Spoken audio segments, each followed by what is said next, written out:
Welcome to creative queens. ఈరోజు మా నాన్నతో ఇంకొకటి పికిల్ ఒకటి పెట్టిస్తున్నాము. అది వచ్చేసి మనకి అల్లం పచ్చడి. ఇది నిల్వ ఉండే పచ్చడి అనమాట.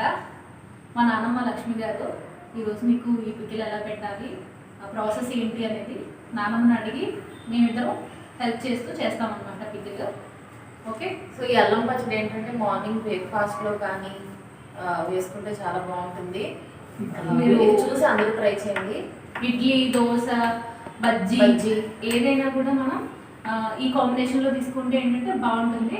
అప్పటికప్పుడు మనం కొంచెం హాట్ వాటర్ మిక్స్ చేసుకొని చట్నీ ప్రిపేర్ చేసేసుకోవచ్చు అనమాట. ఇది నిల్వ పచ్చడి. దీనికి కావాల్సినవి ఏంటో చూద్దాం.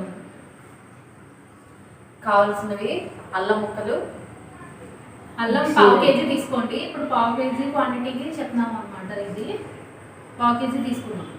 ఇలా చిన్న చిన్న ముక్కల కింద కట్ చేసుకోవాలి. బాగా కడిగేసుకొని పైన పొట్టు తీసేసుకొని ఇలా చిన్న చిన్న ముక్కల కింద కట్ చేసుకొని పెట్టుకోవాలి. ఇవి ఒక పావు కేజీ తీసుకోండి. అల్లం, చింతపండు ఇది పావు కేజీ తీసుకున్నారు కదా. ఇది ఏంటంటే పావుల సగం, అంటే మనకి ఒక అర కేజీ తీసుకున్నారనుకోండి, దాంట్లో ఒక పావు భాగం పక్కన పెట్టేసుకోవాలి. అంటే పావు కేజీ కన్నా ఎక్కువ తీసుకోవాలి, కానీ అర కేజీ కాదు. సో 1/3 తీసుకుంటే సరిపోతుంది మీకు ఈ పావు కేజీ దానికి. మన అల్లానికి అది మెజర్మెంట్. ఇది వచ్చి అర కేజీ తీసుకోవాలా బెల్లం? అర కేజీ సరిపోద్దా? అర కేజీ బెల్లం తీసుకోవాలి. పావు కేజీ అల్లానికి అర కేజీ బెల్లం పడుతుంది మనకి. ఇలా తురుము పెట్టుకోవాలి. ఇది తురుముకోవాలి. నెక్స్ట్ కారం ఎంత కావాలి? కలిపేటప్పుడు చెప్తాం. కారం కూడా తీసుకొని పక్కన పెట్టుకోండి. ఇంకొకటేమో వెల్లుల్లిపాయలు, ఇటువంటివి 2 తీసుకొని ఇలా కచ్చాపచ్చా కింద దంచుకొని పెట్టుకోవాలి. మిక్స్ చేసుకోకూడదు, పేస్ట్ చేయకూడదు. ఇలా మనకి కచ్చాపచ్చాగా ఉండాలన్నమాట. జీలకర్ర ఒక 2 టేబుల్ స్పూన్స్. ఇప్పుడు ఏం చేయాలి? మిక్సీ పెట్టాలి.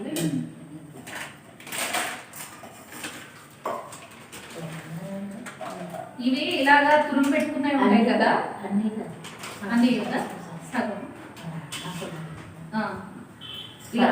మీరు పావు కేజీ తీసుకున్నారు, దాంట్లో హాఫ్ అడిగి తీసుకొని మిక్సీ పట్టుకోవాలి. దీంట్లో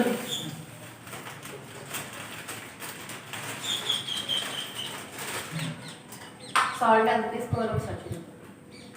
ఇది టీ గ్లాస్ అనుకోండి. ఇదిగో ఇక్కడ మీకు మెజర్మెంట్ ఇలా, ఇంత గ్లాస్ అయితే ఇట్లా హాఫ్ తీసుకోవాలి. అర గ్లాస్ మనం తీసుకోవాలి. కావాలంటే తర్వాత కూడా యాడ్ చేసుకోవచ్చు. ఫస్ట్ హాఫ్ గ్లాస్ తీసుకుంటున్నాం.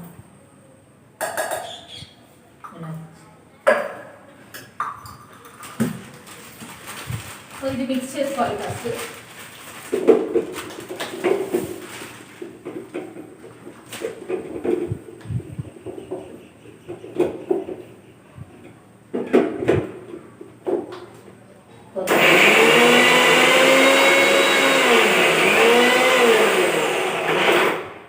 వాటర్ అయిపోతుంది కదా,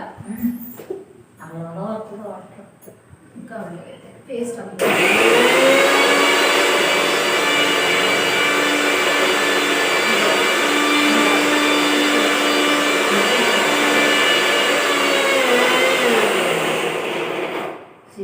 చింతపండు కూడా చింతలు యాడ్ చేద్దాము. చింతపండు కూడా మీరు ఇలా వాటర్లో కొంచెం నానబెట్టేసుకోవాలన్నమాట. మీకు ఆ పైన డస్ట్ ఏమైనా తీసేసుకోవచ్చు చింతపండులో. ఇది కూడా కలుపుకొని, చింతపండు చాలా నీట్గా క్లీన్గా ఉండాలి. సో అలాంటివి మనం చేసుకొని అందులో యాడ్ చేసుకుంటాం.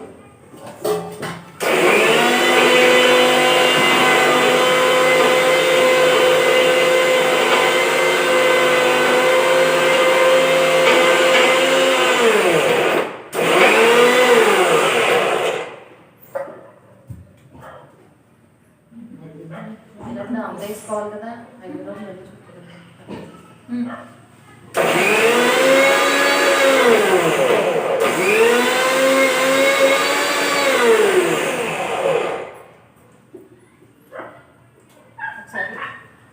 మనం అలాగే మొత్తం ఈ అల్లం చింతపండు కూడా అందులో యాడ్ చేసుకుని గ్రైండ్ చేసుకున్నాము.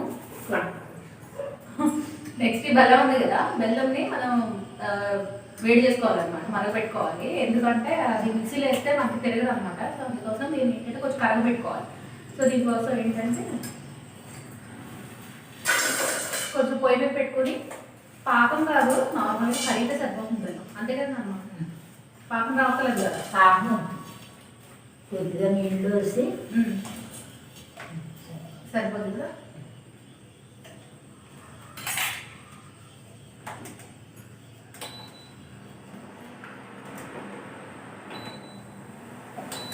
ఇంకా కడిగించడానికి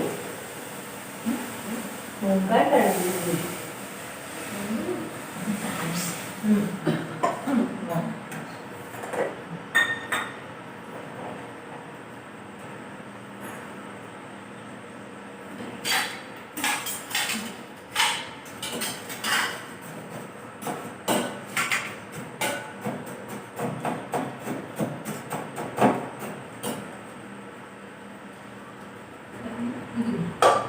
ఇది మీరు మిక్స్ చేసుకున్న తర్వాత మీకు ఇలా వస్తుంది అనమాట పేస్ట్. ఇది చింతపండు, అల్లం రెండు కలిపి మిక్స్ చేశారు కదా.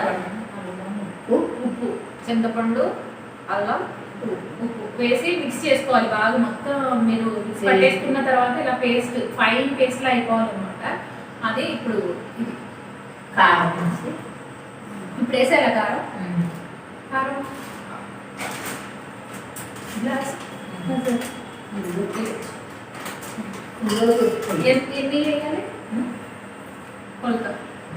ఎన్ని గ్లాసులు పడుతుంది? 2 గ్లాసులు. దీంతో 2 గ్లాసెస్ ఉంది. ఇది మెజరింగ్ కప్ చూపించాం కదా, ఈ మెజరింగ్ గ్లాస్లో 2 గ్లాసెస్ వేసుకోవాలి.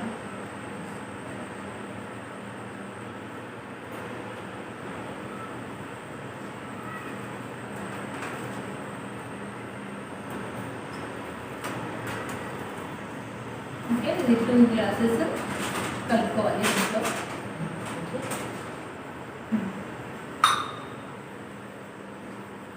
నూనె వేసుకోవాలా? కొంచెం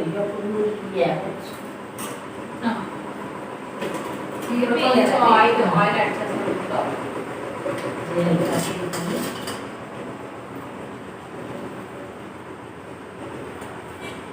కొంచెం వేసుకోండి, తర్వాత మళ్ళీ చూసుకొని మళ్ళీ ఆయిల్ యాడ్ చేసుకోవాలంట. ఫస్ట్ అయితే కొంచెం ఆయిల్, అంటే ఆల్మోస్ట్ 1 గ్లాస్ వేసాం ఆయిల్.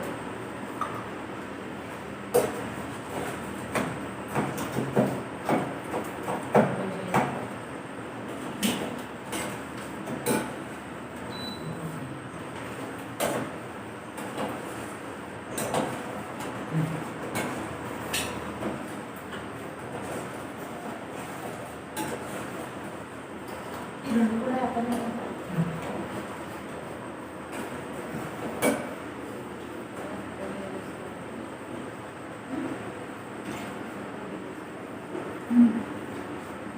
ఎత్తితే ఈ పోపుగా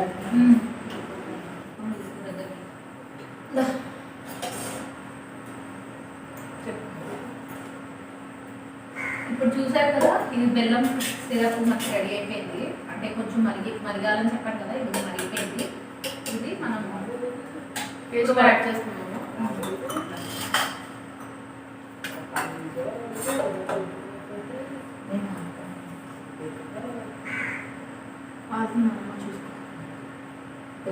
చూసుకో మొత్తం పోసినా.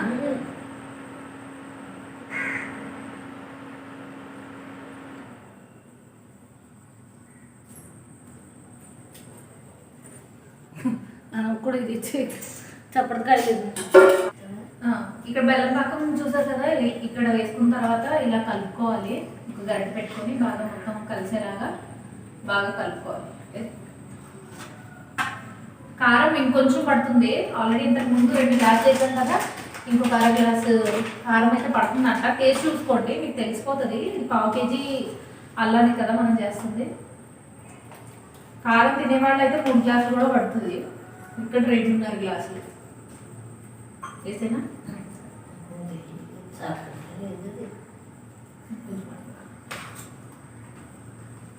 అంటే 3 గ్లాసులు పడుతున్నట్టు. 2.5 గ్లాసులు వేసినట్టు.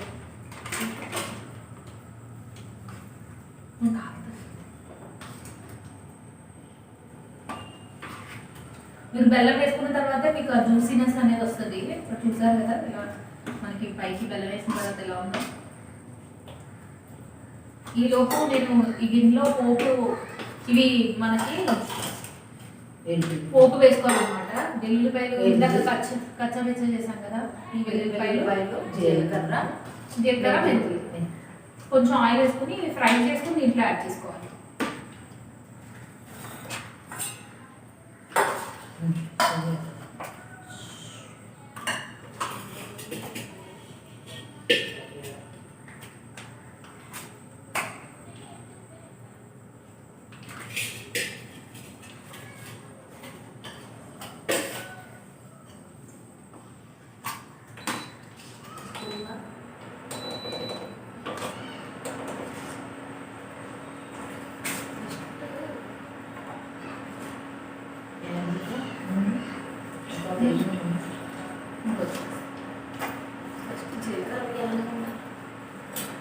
అంటే ఇది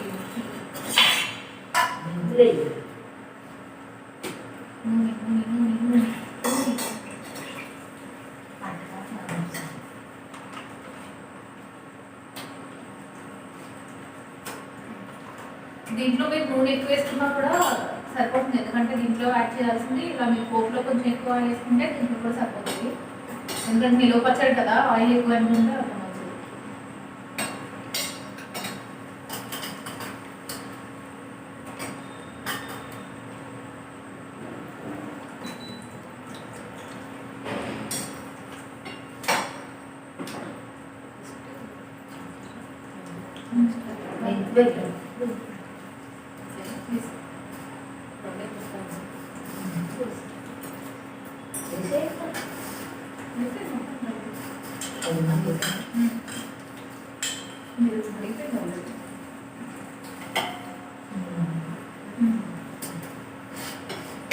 సో ఈ మూడు కూడా మీరు పోపు పెట్టేసుకోవాలి, అంటే ఆయిల్లో వేసి ఫ్రై చేసుకోవాలి.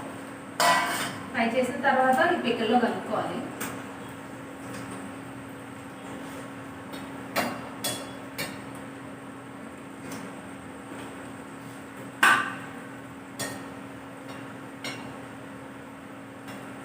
మీకు వెల్లుల్లిపాయ నుంచి మంచి స్మెల్ వస్తుంది.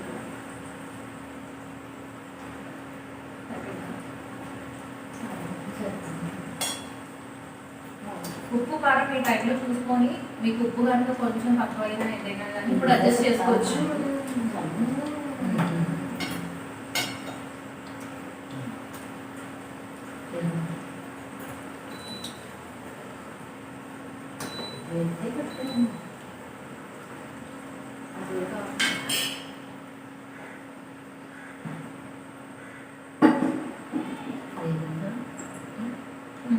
ఇక్కడ బాగా మనపోయింది కదా, చూసారు కదా, ఇది దీంట్లో వేసేసుకోవాలి.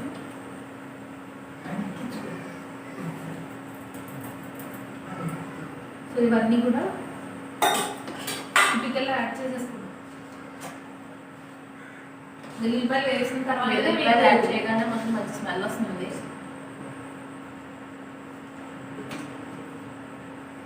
ఏ నిల్వ పచ్చడిలో ఉన్నా వెల్లుల్లిపాయలు మెయిన్.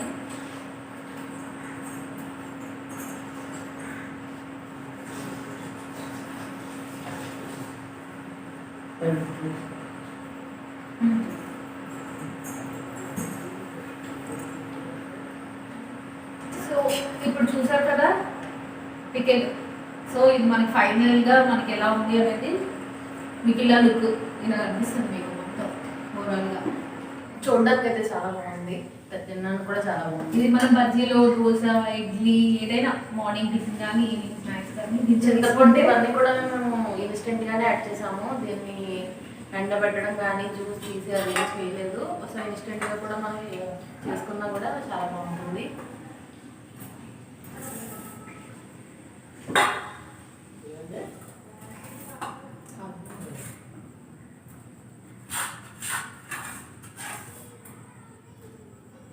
చూసావా?